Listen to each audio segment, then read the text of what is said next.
Yeah, I'm Joe. Work for Wolf & Company, big CPA firm, but I like to say we have Den Secure, which is our like 6-7 person team bolted to the side of the CPA firm.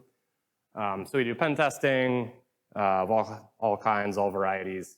I'm not gonna belabor the point. If you need one, come see us. We'd love to help you out. And just real quick, like show of hands, how many people in here have ever had to buy a pen test? 1, 2, okay, a lot of people. Nice, awesome. We'll talk about that experience later. So why we're here.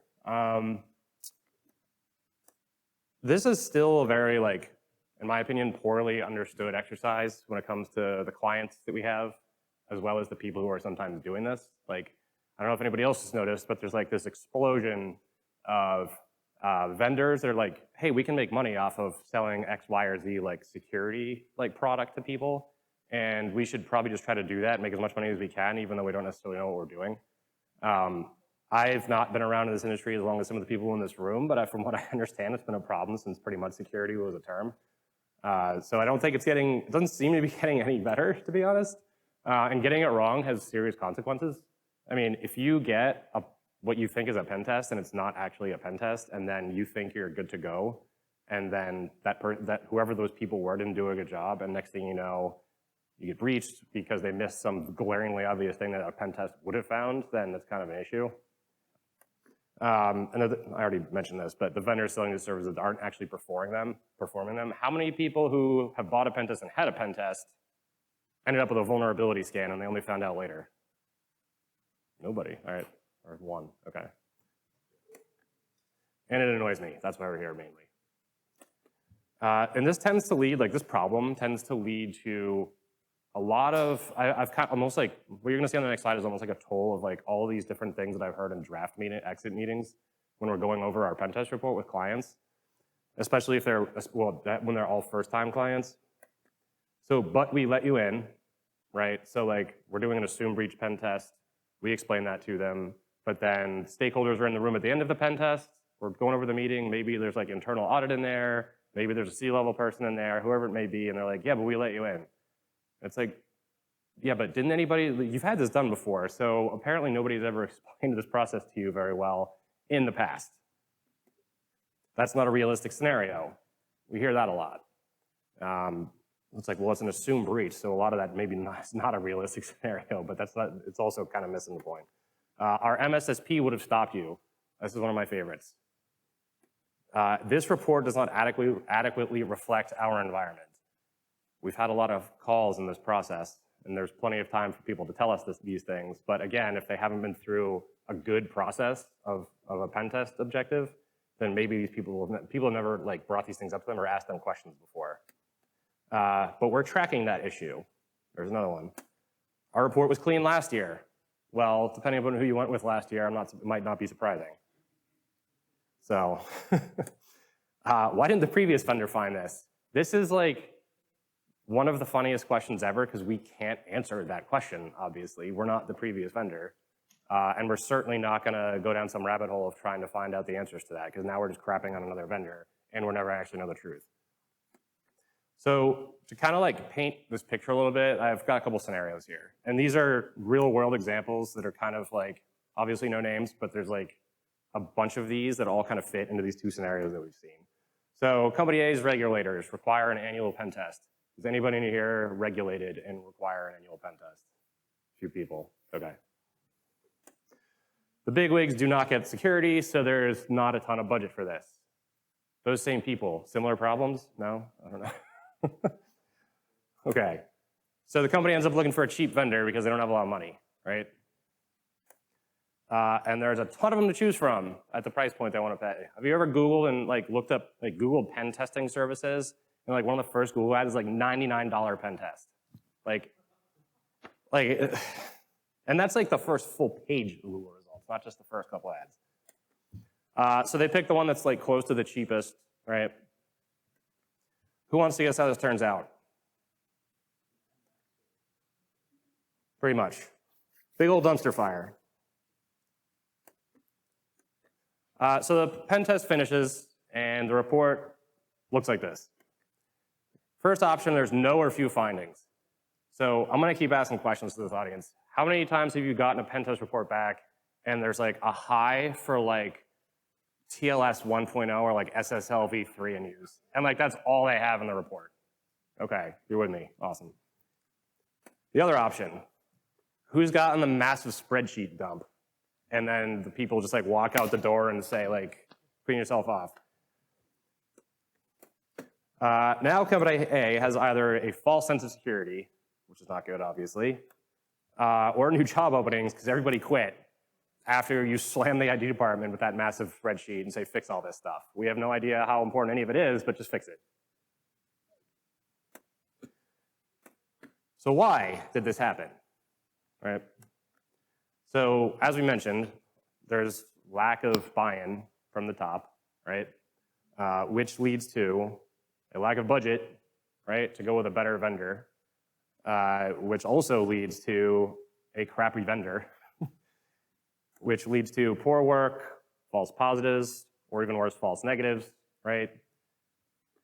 Leading to a false sense of security, unnecessary work that people now have to do. I mean, there's so many times where we go into smaller organizations where there's like the IT guy, the security guy, the whoever other network admin, whoever it may be, and those are all the same person, right? And they just get hit with what's arguably potentially another 6 months to a year's worth of work for no good reason if they get slammed with one of these spreadsheets, right? Because the top's like, oh, well, you gotta fix all this stuff. Like we had a pen test, so now you gotta go fix all this stuff. And they're like, I hate my life. Breach, right? Potentially. So this won't happen again next time, right?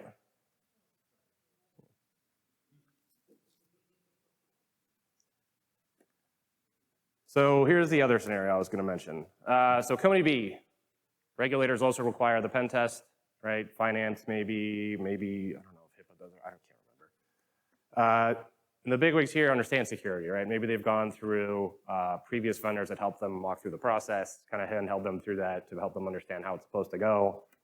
The company does research, right? They send out RFPs, right, to a few with good track records. Like they know how to actually search and find like, okay, I've asked maybe competitors, maybe I've gone to a conference like a healthcare or a financial conference, whatever, and I asked people like, who do you use? Like, how's it gone in the past, right? Like they're asking these questions. There are surprisingly very few of these to choose from. I mean, I feel like it's growing, but like the good ones there's more and more of them out there. But I think everybody in this company knows who some of the good ones are, right? And there's not, I mean, I've never had to purchase a pen test myself, but I don't feel like there's a whole big bunch to choose from. So they pick one that makes sense for them, right? Based on their research process, based on the price point, based on what they need done and the expertise of whoever they may go with. Who wants to guess how this turns out? Yay! So the pen test finishes, the report comes out, right?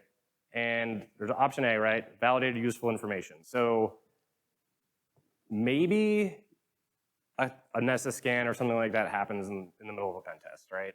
There's obviously like a use case for that, especially if it's your first time at a client and you don't know what their environment looks like. They have a massive scope, and unfortunately, the amount of time you were given isn't massive to go with the scope of work, right? So you're like, okay, how do I give them the most value out of this? Like, no pen test is gonna find everything, right?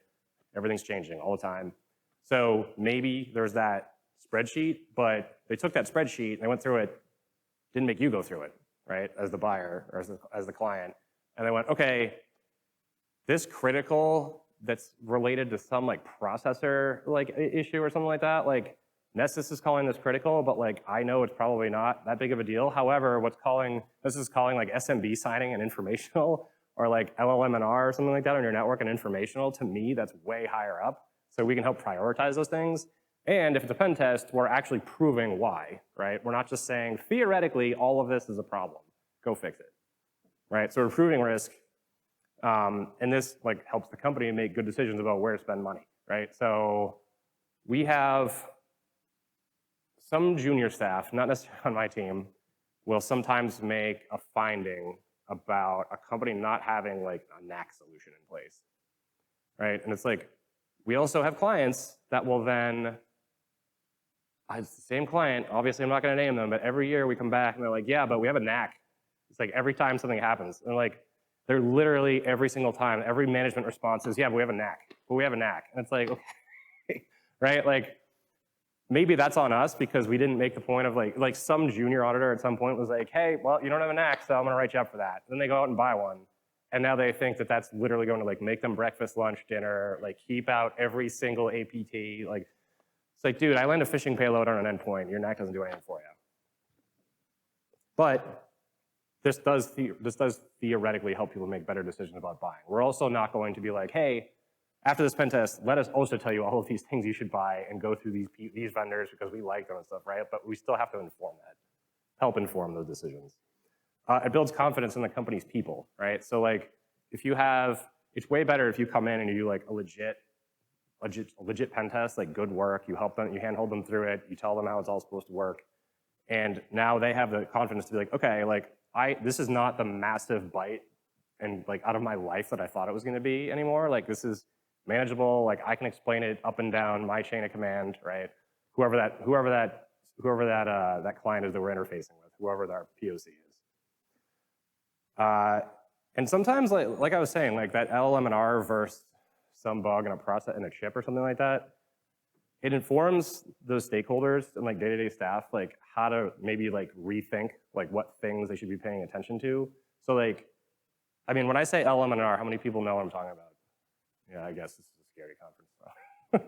But I've given this talk one other place, two other places, and there's a lot of people that are not necessarily like technical folks, and they have no idea what I'm talking about, but they should because that's a big problem to still be on your network, right? Or SMB signing, or SMB version 1, all the hits, right? So in a way, we're almost helping them think like an attacker, whereas that's not necessarily how they typically think. And there is no option B because it went well, right? So now they have this point of reference, right? Like obviously we want a client to go with us every year until we're dead or they're not a company anymore. Right? We want them to always go with us. But if they don't, if we do it 1 year and like sometimes these places like, oh, every 3 years we have to rotate vendors because we just have to, like the top says we have to do that. At least now, like as long as we're doing a good job or whoever that vendor is that came in that time and did that good job, now they know like that they should expect going forward and what they should be getting out of a pen test, right? They have a better frame of reference. And now they have a team that, there's so many times where we come in, we do a good job, right? And then the people who were initially, when we came in the door, have never met us before, they're like, you're going to add pain to my life. I don't like you, right? And then by the end of it, they're like, okay, like I get what you're trying to help us do here, right? Like you're not trying to ruin our lives with like a massive spreadsheet. You're not trying to call us stupid to our bosses. You're not going, ha, ha, ha, I got domain administrator and like walking out the door, right? Like you're actually like, you're proving something to them and you're helping handhold them through the process so they're more into it the next time when you come back. But whoever that vendor is that comes back next time, right? And there's less likelihood of a nasty breach here, right? I mean, what's the thing that everybody's like, oh, don't say it's impossible to get, or you're always gonna get breached because then people are gonna be like, why try? But at least there's less likelihood of nasty breach. And I'm blowing through this. So, I'll slow down. So takeaways from this. Don't shop for the lowest cost provider if you cannot, or if you have the option, if you have the budget, right? I see that guy from Aon over here. He's just like, yeah, everything, dude. He's a pen tester. He gets it. Look into the vendors you're considering, right? So what's interesting to me, and I didn't even realize this as a pen tester, I went to, has anybody here ever been to Wild West Hackin' Fest? Nice. So I was at the one in San Diego. San Diego? Yeah, Kevin Johnson was there from Secure Ideas, and he's giving his talk. I don't name names about vendors I don't like. He names all the names for vendors. I'm like, it's hilarious. But he's talking through some of the things that I'm touching on, right? And he's like, I went up to him after, and he's like, because he had said something, he's like, you should be able to get a sample report from like any given vendor that you're going to go to see like how they do their work. And we do that, but it didn't dawn on me that like the Black Hills of the world, the Trusted Secs, like all the big players, like, yeah, if you ask, I'll just give you a sample report to look at, right? Whether you're gonna be a client or not, like I emailed them just to prove this out, and they're like, yeah, sure, here you go. It's like, that's a lot of value there for if you're gonna buy a pen test to figure out like what you're gonna get. And even if you don't necessarily know how to read it, like there's probably somebody who you know that does and can kind of explain to you like what's good, bad, or otherwise about it. And then that's like one little piece of research that probably makes a huge difference, right? So look into, I'm just using this as an example, like look into who you're gonna buy from when it comes to this. Ask for references. So we don't get asked for references a lot, but you should ask for references, right? Sometimes we do, sometimes, usually we don't, but more people should probably be asking for references when they're gonna engage with somebody during an RFP process. Like, okay, who likes you that will talk to us about you, right? It's just more, it's kind of like a job interview, if you think about it, right? Like you're gonna want references. You're not just gonna hire someone like not knowing anything about them except for what's on their resume and say, oh, cool, you know 17 different programming languages, I believe you. We get a lot of those resumes. Pay attention to communication, right? So of the people who have bought pen tests and engaged with others about and having pen tests done, did you have a pre-sales call, a scope call, and like at least probably 3 separate calls before they started doing that work? Like, was there any real, from the pen testers themselves, was there any engagement about like, this is how we do everything, do you have questions? What do you actually want us to do for you? Like, we want to make sure that what was sold matches what you want done, because sometimes the people in the room are different people. Like, did you get a good sense of, did that happen for you? I know there's a few people in the back that said they bought pen tests. Yeah, all right, that's good. Did they tell you about their process, right?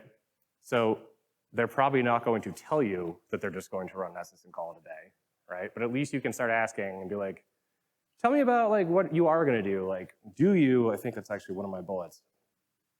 Maybe not. Do you run an SS scan, right? And if so, what does that do? What are you using that for? Does it, and don't give them the answer. I'll be like, does it inform your results or does it not? Like, what are you gonna do? Right, just be like, so do you run a scan? If so, why, right? And were you given an idea of like who's gonna be actually doing the work for you, right? So, something I didn't realize until recently. So like I said, we're a CPA firm, 100 and some odd years old, right? Our group has been like a real cohesive unit for probably like 5 to 10 years, if I had to guess. And we're all W-2 employees, right, at our organization. We work there and we work directly for clients. I had no idea the vast number of CPA firms that will have penetration testing services on their website and just 1099 it all out, and you have no idea it's actually happening in the background. And it creeps me out. I'm sorry. I don't know. It creeps me out. So like ask, because those people, in my opinion, don't have the same level of gusto, right, than like an actual employee is going to that is like really going to dig in, and like that's all they're focusing on, right? They're not doing like 5 different pen tests of all different types at the same time, and you're one of them. Do you have a question? I do have a question. Yeah, sure. So in a previous slide, I had a pen testing assessment. Mm-hmm.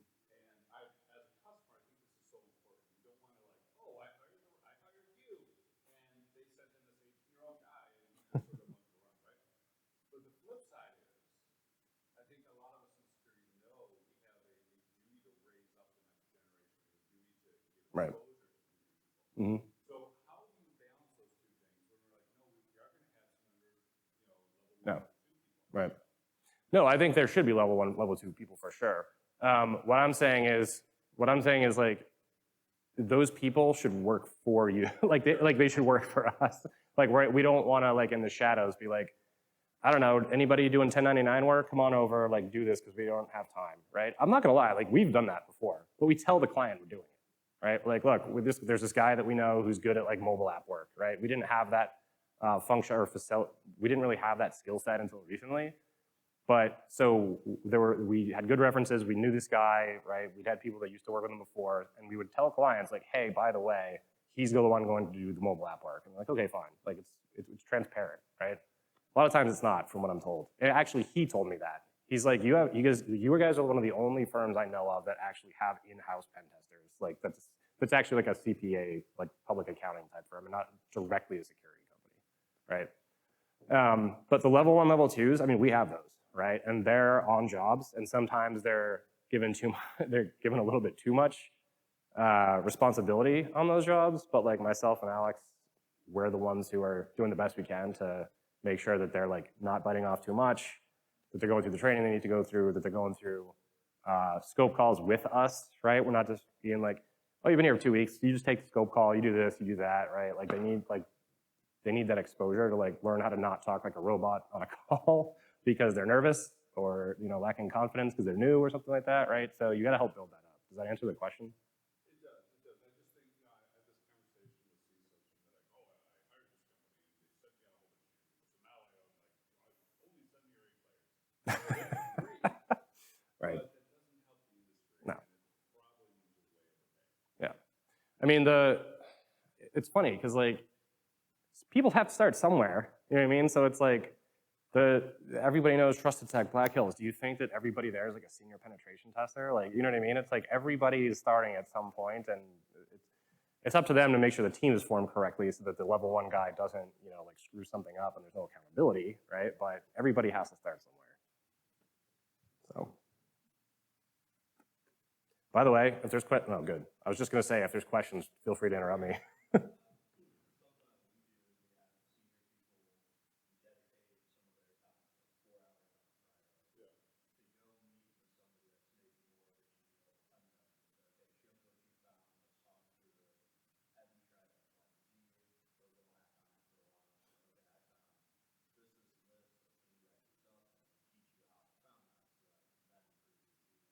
Right. No.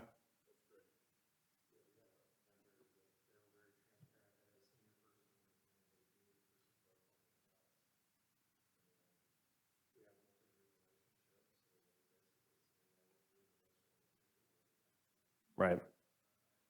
And that's, so for the recording, I should have like restated these questions. So the point being made is, no. The point being made is you got to like rotate in the junior guys to make sure that there's somebody for later and building on security, right? So when it comes to that, like those level 1 people, they're often like the hungriest too, right? Because they're just like very eager to learn. And if you don't give them those at bats and don't give them, then they're just gonna they're gonna like flake out, or they're gonna quit, or then you've got a turnover problem or whatever. To the back. $99. No, I'm just kidding. And it depends, right? Like, there's discounts given all over the place, right? I mean, for sometimes with like new clients, like my like senior management will be like, hey, can you read this engagement letter to make sure that I didn't say something stupid in it, or is there enough hours in it, things like that, right? And I'll be like, look, maybe you might be under by like 10 to 15 hours here. And they're like, look, take the time you need, but like their new client, they're having faith in us, like we'll give them a little bit of a discount on price, right? But like, I don't want to say like a pen test, like a assume breach internal pen test should always cost X amount of money, because it always depends on like the client's environment. Like I know that there's actually here's another question. When you get engagement letters, do they say the specific number of IP, like up to X number of IPs to be tested? That still happens? We can talk about that later. I'm not a huge fan because it's like if I'm looking at an Active Directory environment and there's 5 hosts in it or like 150 hosts in it, I'm not going to go through each host and like try to run like I don't know Eternal Blue exploit against it, right? Like it's a more holistic thing going on there. So like I don't care if it's 5 or 105 IPs, like as the tester, right? So let's go back through those initial things I was talking about with all the things that we get in like those exit meetings. So, but we let you in, right? So in our engagement letters, in our executive summaries, right at the front on the front page, it talks about what an assumed breach pen test is, just to make sure that it's crystal clear. We talk about it on scope calls, right? So if a pen test company cannot explain to you the difference between like an outside in or like an assumed breach pen test, like that's kind of a problem because that client is going to have a very hard time believing how good, bad, or otherwise your findings are if they don't understand even the context of what happened, right? That's not a realistic scenario. If they performed a vuln scan and called it a pen test, you're 100% right about that. So yeah, it's not necessarily a realistic scenario. But I mean, again, I was talking about the client that thinks that their NAC is going to save them. Like no matter what happens, the NAC is there, right? So they like to say that what we did is not a realistic scenario all the time. And we always have to push back and say, yeah, but somebody landing a phishing payload on an endpoint, that's a trusted endpoint. You know what I mean? Like that's already allow listed through your controls to an extent. So you have to keep, some clients you just have to keep hand holding, and that's fine. Our MSSP would have stopped you. Well, did you tell them we were coming? Right? I would advise you not to, but that's your decision. And if not, why didn't they stop us? So, or at least alert. So I'm going to take this moment to go on a little bit of a rant about MSSPs. Is anybody that works for an MSSP in this room? In the back? So the first time I gave this talk, I did my little tirade, and then somebody asked a question, and then he's like, just so you know, half of this room is MSSP. It was fine. I mean, they agreed with me to a large extent, but. Right, exactly. No, I mean, I didn't name anybody, but everybody knows what I'm talking about. So it drives me personally insane, and to the point where it's a finding in our reports now, in almost every report, and not because I'm blaming a client for this, but if we go into an environment and we run Bloodhound, right? We try to Kerber roast. We're man in the middling 16 ways from Sunday. We're doing the new fangled ADCS attacks, right? Petit bottom, all that good stuff. And map scanning, right? And like they have pretty much no alerts, or if they do have an alert, it's like this random email they get from whoever the provider is that has like this encoded PowerShell. And it's like, this is a high alert. It's, what is it? Like, what happened? Like, you're not giving me anything to work with there as a client, right? We see it all the time. And it's like, I can't even count how many times I've asked, hey, like, we want alerts from you so we can give you credit for that in the report, right? Because obviously, if I have like 3 highs and a critical, and you caught every single thing I did like, along that chain, right? Then like, I could probably rate those a little lower because you caught it, right? If you didn't, there's gonna be a lot more red in that report. Right? So I can't even count how many times I ask, like, okay, can I have alerts? And they send me literally like a 55-page PDF of events. And I'm like, no. And it's like, you can have this back now. Like, I need an alert, right? And so the reason I'm on this soapbox right now is because there's so many times where we go in and we're like, okay, there weren't enough alerts for this, that, or the other thing. Maybe you caught a couple things here and there. I remember there was one time we did something like really vicious, and because the MSSP didn't hear back from them in 24 hours, they closed the ticket and it pretended it never happened. And I'm like, go ahead.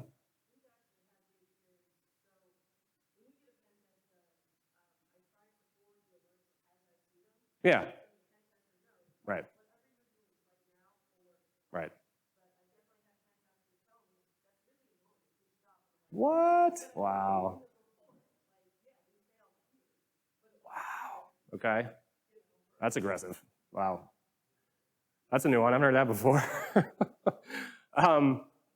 Where was I going with that? But yeah, so the reason for all of that, and the reason we put it as a finding in a report, and I'll be honest, it pisses clients off when we put it in there, is because it's not necessarily like your fault. Like, you're paying a stupid amount of money for this service, and it's not really doing anything. Like, you have to like kick it to like make it do anything for you. It's like, basically the whole point of this finding is to pick up the phone, call whoever your like contact is over there in sales or like your CSM or whatever it is, and be like, hey, we had this pen test done. They did all this super low-hanging fruit stuff, and I got nothing out of you, right? Like, you're paying for something. Like, maybe they don't have the telemetry they need. Maybe they don't have the network sensors where they're supposed to be, right? Maybe that you're not collecting logs from like every single workstation, or maybe it's just servers or member servers, right? If it's only domain controllers, that's a much bigger problem. But like, have that conversation, right? Maybe you've been there for 2 years, And whoever was there before you bought it 5 years ago, right? And there's like no transition of like what this thing's actually supposed to be doing for you, or this service that you paid, in some cases, probably hundreds of thousands of dollars is supposed to be doing for you, okay? Like, it's because we want them to have that conversation, and then if they take it seriously when we come back, it's like a Christmas tree, right? But their inbox is like, alert on this, alert on that, alert on this, and that's the point, right? To get to that state. All right, I'm gonna get off my soapbox now. This report does not adequately reflect our environment. So last time, did they ask you about the environment before they started poking away? Like, okay, like give me a brief rundown of what you got here. What do you got for EDR? What do you got for IDS, IPS, whatever it may be? Like, where are your firewalls, right? Like, who is your MSSP? Like, let's talk this through to figure out, what we're looking at before we go in. Because we might know, like, okay, we have a CrowdStrike Falcon Complete or whatever, right? So now I know, okay, well, CrowdStrike should be picking up the phone left and right when I'm touching these endpoints, right? What was it? I'm gonna ask Alex. What was it, like a week ago? You ran some like not encoded like sliver payload or something on an endpoint, and CrowdStrike didn't do anything. That's very, very strange. Like, that's another one. Pick up the phone. Hey, this happened, right? Like, you got C2 outbound in the middle of like a threat emulation. It wasn't even a pen test or like a red team, and like nothing happened. It's kind of strange. And did they check in, right? Were they checking in throughout the same page? Like, we write status updates like every day except for Monday that we start, right? Because we're kind of just getting our feet wet in the environment. But it's like Tuesday, Wednesday, Thursday, Friday. And if it's a 1 week engagement, there's an exit meeting. If it's a 2 week engagement, there's an exit meeting at the end of the 2 weeks, right? To go through this and make sure that when I give them a report that, God forbid, has like 5 criticals in it, they're not like, what the hell is this? Like, they saw it coming. They knew what was gonna happen.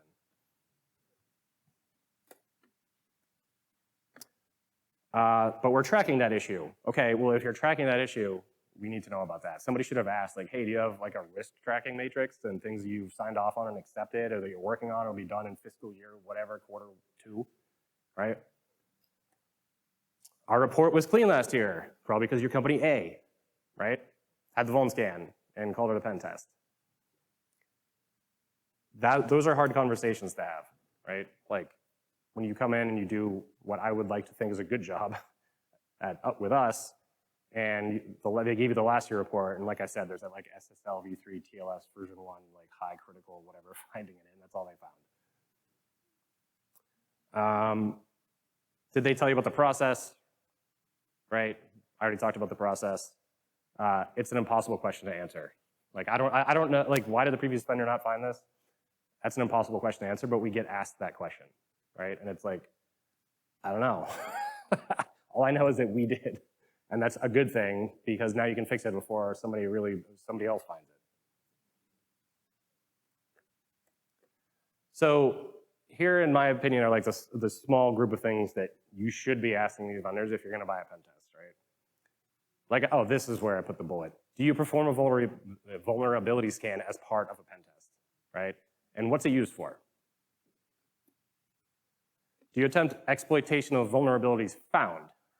This is a big one, right? Because if they're like, well, no, then that's a friggin' vulnerability assessment, right? That's not a pen test. If there's no active exploitation, right, then you didn't get a pen. You're not getting a pen test.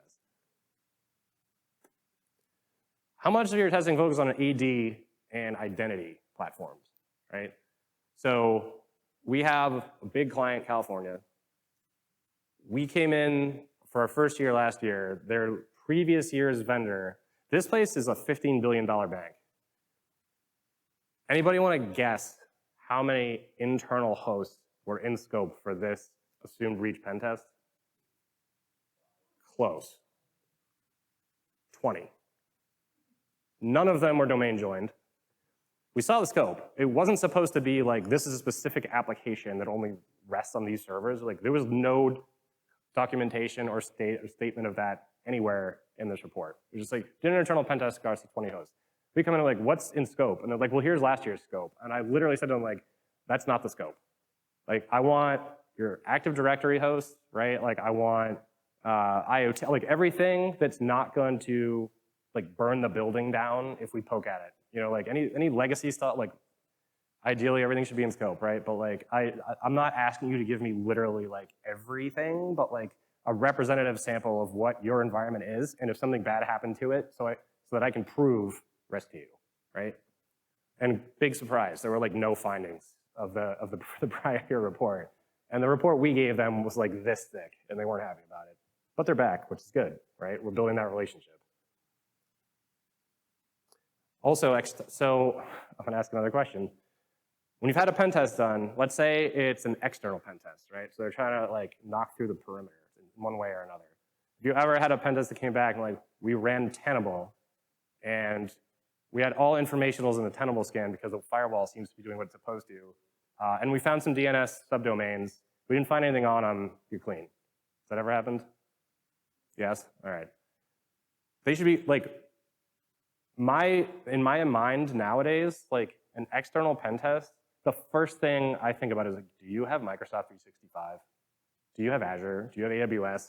Like G Suite? Like what? Like that is the perimeter, so to speak. Like everybody talks about, there's like no real perimeter anymore. So like that's our opinion. Like that's the first thing we go after. And if Microsoft actually turns off legacy protocols next month, it's been a great run. We hardly knew you because it was like so much fun as a pen tester to play with legacy protocols. But I hope they do. Can we see a sample report? I kind of went over this before, but they should be able to provide you a sample report. And ideally a sample report based on your specific like vertical. Like if you're a bank, if you're credit union bank, pretty similar as far as the reporting goes. If you're a hospital system, right? Like a private company, whatever it may be. Or if they're gonna buy like a web app test from you, like you wanna see a web app test sample report, right?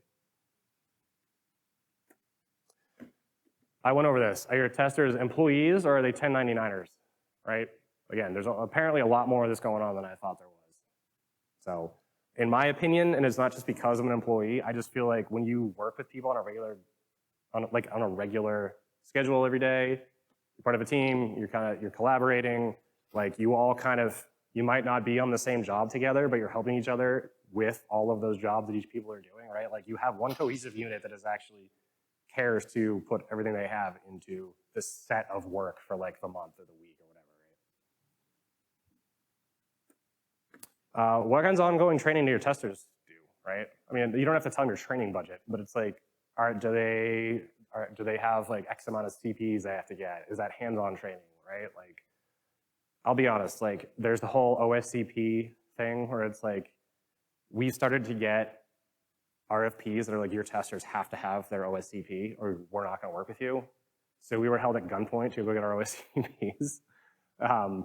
But I mean, that's training, right? There's so much training out there right now that you can do. I mean, there's a ton of it, from beginner all the way up to like, people are still learning, from the training that like, what's his name? Rostamouse is doing, right? Like CRTO and like CRTO2. Is it CRTO2? Is that what it's called? Yeah, like there's always new stuff coming out. And people should be going through that. You shouldn't be able to just sit on your haunches and continue to do this work, right? Things change so fast. I don't know why I put this in here. What is your phishing? If you're gonna do phishing, if you're gonna pay somebody to do a phishing test, right? What does that look like? How do you do that? Ask them, what are your metrics that you think are the most important metrics when this is all said and done? And if they say clicks, tell them to go away, right? It's reporting. Like, who reported? How fast do they report, right? Like, what is the process for if somebody does get a phish? Like, is there a simple button they can hit? Do they have to forward it to an email address? Do you have to pick up the phone, right? These are all things that can be figured out as part of a phishing test. And clicks are like, everybody clicks. Like, people are trained to click. That's it. So, I am early. We got time for questions. If there are no more questions, then thank you. But if there are questions, I'd love to hear them. Got them all out? We got one in the back.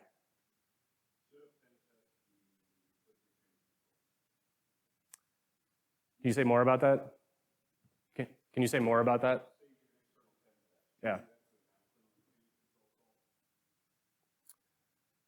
So I don't know. Maybe we're calling calls the same, just different things. When you say change control call, what do you mean?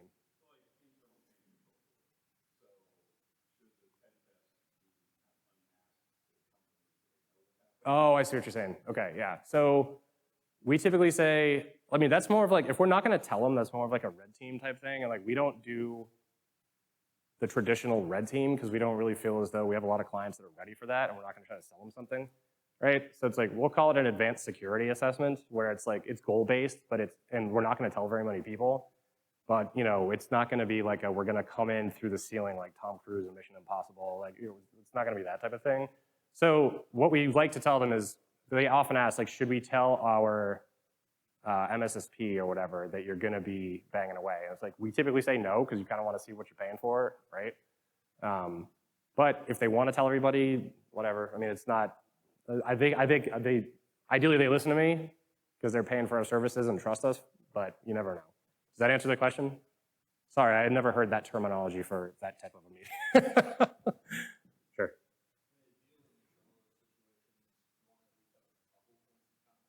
Right. Mm-hmm.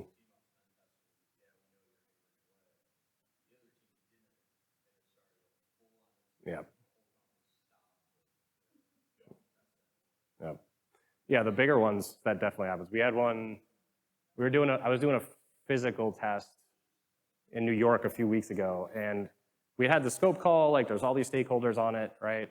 And you have that like internal politics that starts to bubble up, like when as the organizations get bigger and bigger and bigger, it's like, well, IA doesn't like so-and-so, and infrastructure doesn't like security, or like whatever it is. And they don't necessarily talk internally about what's gonna happen. So my face ended up plastered like across every single bank branch for this like $5 billion bank in Albany. And luckily, like we had our like get out of jail free letters and like our contacts that were going to be available 24/7. And they got called and it all like calmed down. But like I literally saw my picture like up on like their like their security like big ass like security screen thing. Yeah, that was fun. Sorry, there was another question. I think it was here. Maybe not. I was going to talk about the change for. Sure. I think part of it too is you mentioned banking, right? Mm-hmm. So if let's say it's a banking organization and they've got a legacy Jack Henry system Yep. and it's in scope, and you know, hey, my junior guys might send a packet that takes something offline. Mm-hmm. I would want to communicate that up, Right. so that there is a internal service disruption. Right. That those teams are ready to bring things back up. Yeah, and that's the other hard thing is like when we're having our scope calls like a week or two before the job starts, and we want whoever's going to be there, like any given stakeholder for whatever we're going to touch. Sometimes we're relying on our initial POCs to pull the right people into that call because we might not know necessarily who they are, and if they don't, and then they don't after the call, like then tell them, like that can be a problem. I mean, we can do only so much, right? Like, are there systems that you don't want us to touch because of time of day or because, like you said, their legacy or like whatever it is? Usually people are like, hey, no big deal, right? But like sometimes they're like, no, I need you to not touch whatever's over here on this like subnet, right? That's fine, but we can ask those questions, but we can't like go to each person's like front door and be like, hey, did you get the memo from like Matt? Like we're gonna be doing this, you know? Yeah. Right. Yeah, no, 100%. Good.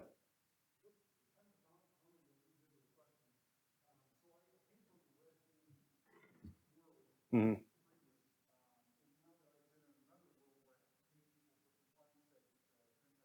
Yep.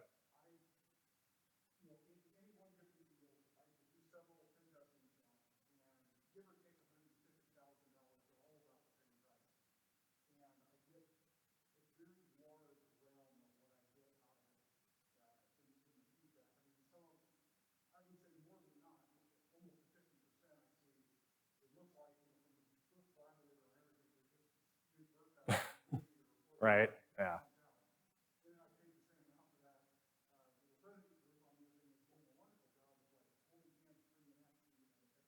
Right.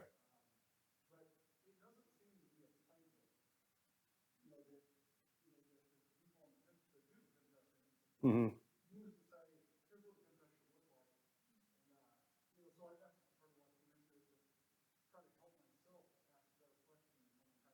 No, I'm glad. Yeah. Did you come in time for the question slide that you should ask?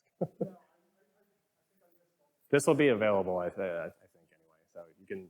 I have a whole slide that's like things you should ask the vendor when you're. Oh, okay, good. All right.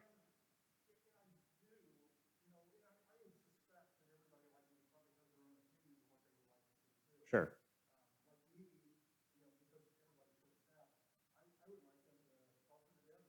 Mm-hmm. Right.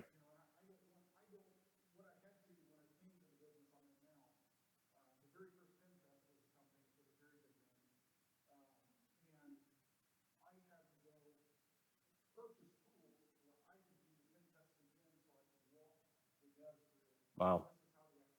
Right. Wow.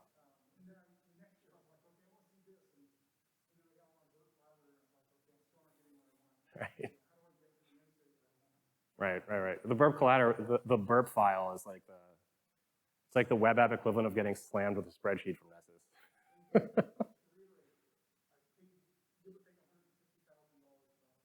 Yep. No. I mean, I think honestly, I could be wrong, but I'm pretty sure the average hourly rate is like 3 to 350, right? Across like bigger companies, like it's like 300 to 350 bucks. I think a lot of places are charging like per hour for a pen test. I mean, like some maybe a little more, definitely some less, but from at least what we've seen, it's. Mm, right. Sure. No. There was another question over there, I think.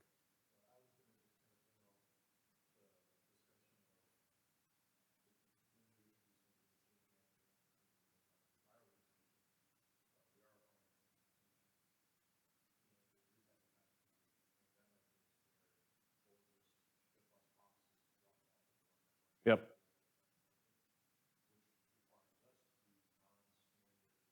Right. Mm-hmm.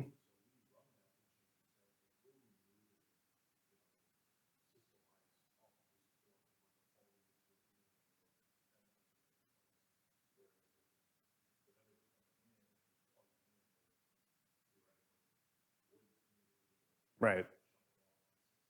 Sure.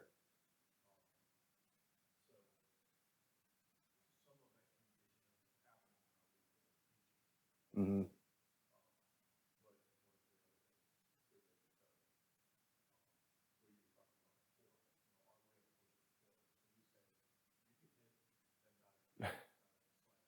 Mm-hmm.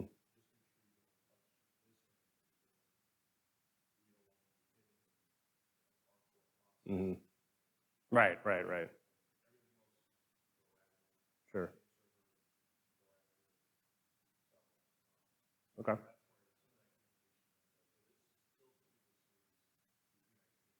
Right. It's funny that you mentioned like the internal change control because that same client whose picture I got plastered like all over their sock or whatever, um, we deployed a box, like a Raspberry Pi to do a Zoom breach pen test and a Nessus scanner VM because that was a separate part of another thing we were doing. It wasn't part of the pen test. And I was mentioning their internal teams weren't super fond of each other, it would seem, right? So I didn't realize it's good, but they were like creating tickets for like this thing's gonna be live on the network for X amount of time and then it needs to be taken off, right? But they're not telling each other because like one was deploying the scanner, one was deploying the Raspberry Pi, and to get to the scanner, we're using the Raspberry Pi. And so they're killing one, and then I'm like, hey, this is down. Why? Like the ticket said it was only supposed to be online until the end of this week, right? And then they're like, so we took it off. And there was no specific time listed on the ticket. So we did it at 8 o'clock in the morning instead of 5 o'clock at night because it was a long weekend. It's like, oh my God. Like, it's good that they have the internal mechanisms. They're not just like, yeah, sure, we'll throw this thing on the network and like forget about it for 2 months, right? At least they're doing that. It's just funny stuff.